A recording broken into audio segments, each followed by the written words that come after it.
में हो रही खुन्नस की राजनीति। सत्ता पक्ष और विपक्ष दोनों एक जैसा कर रहे हैं व्यवहार।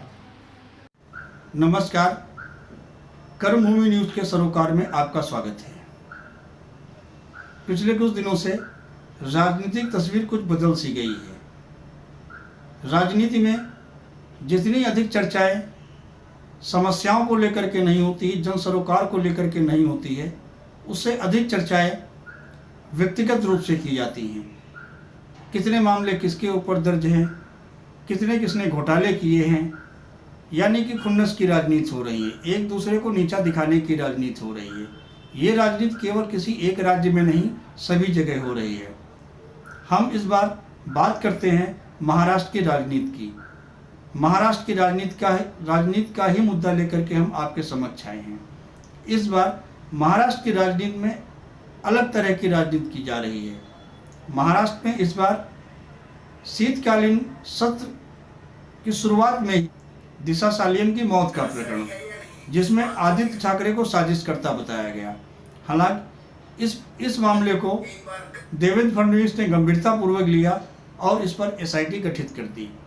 इसके बाद भाजपा के ही एक विधायक आया, जिसमें अमरावती के रहने वाले समाज सेवक उमेश कोले की हत्या हो गई थी। आरोप लगाया गया कि इस प्रकरण में जांच को प्रभावित करने के लिए फोन किया था। जिसके बाद विपक्ष भी शांत नहीं बैठा। विपक्ष ने भी सत्ताधारियों के उन नेताओं को निशाने पर लिया, उन मंत्रियों को निशाने पर लिया, जिनके ऊपर या तो भ्रष्टाचार के मामले थे या कोई दूसरे मामले थे। भ्रष्टाचार का मामला अब्दुल सत्तार पर था। अब्दुल सत्तार पर आरोप था कि इन्होंने पिछली सरकार में मंत्री रहते हुए मनमाने तरीके से जमीन का आवंटन किया है। इस मामले को उठाते हुए प्रतिपक्ष नेता अजित पवार ने कहा कि चूंकि मामले की जांच चल रही है, इसलिए जांच प्रभावित न हो, इसलिए अब्दुल सत्तार को इस्तीफा दे देना चाहिए। दूसरा मुद्दा जो सबसे बड़ा उठाया गया वो वर्तमान सरकार के वन मंत्री यानी कि संजय राठौड़ का था। संजय राठौड़ ने भी अब्दुल सत्तार की इस तरीके से विकास अघाड़ी की सरकार में जब वे मंत्री थे तब उन्होंने मनमाने तरीके से जमीन आवंटन की थी। यह मुद्दा फिर उठाया गया।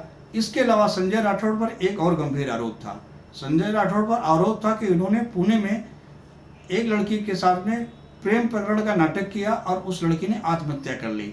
मामला उस समय महाविकास अघाड़ी की सरकार तब थी, उस समय मामला खूब भाजपा ने उठाया था और उस समय संजय राठौड़ को इस्तीफा भी देना पड़ा था। इस बार फिर यह मामला महाविकास अघाड़ी ने उठाया। इसके अलावा राहुल सेवाले का मुद्दा उठाया गया, उनके प्रेम प्रकरण को लेकर के मुद्दा उठाया गया। ऐसे कई मुद्दे सदन में उठाए गए जिनका जन सरोकार से कोई लेना देना था ही नहीं। मामले अदालत में जब चल रहे थे, मुद्दा उठाने का कोई औचित्य ही नहीं बनता था, लेकिन फिर भी नेताओं ने उन मुद्दों को उठाया। ऐसा नहीं कि महाराष्ट्र में मुद्दों की कमी है, समस्याओं की कमी है।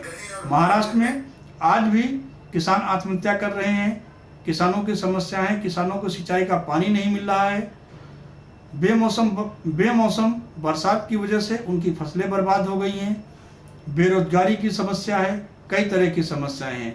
लेकिन कोई भी नेता, चाहे वो पक्ष का हो या विपक्ष का, इस पर नहीं उठाना चाहता है, इन मुद्दों को सामने नहीं लाना चाहता है, इन मुद्दों पर जुबान खोलने तैयार नहीं, इन मुद्दों पर अपनी जुबान खोलने के लिए तैयार नहीं है। जिन मुद्दों को जनता के सामने जाकर के वे चुनकर आए थे, आज वही मुद्दे उनके लिए बेमानी लग रहे हैं।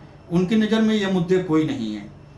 आगे हम इसी तरह के मुद्दों को, इसी तरह के सवालों को आपके समक्ष लेकर के आएंगे। तब तक के लिए नमस्कार।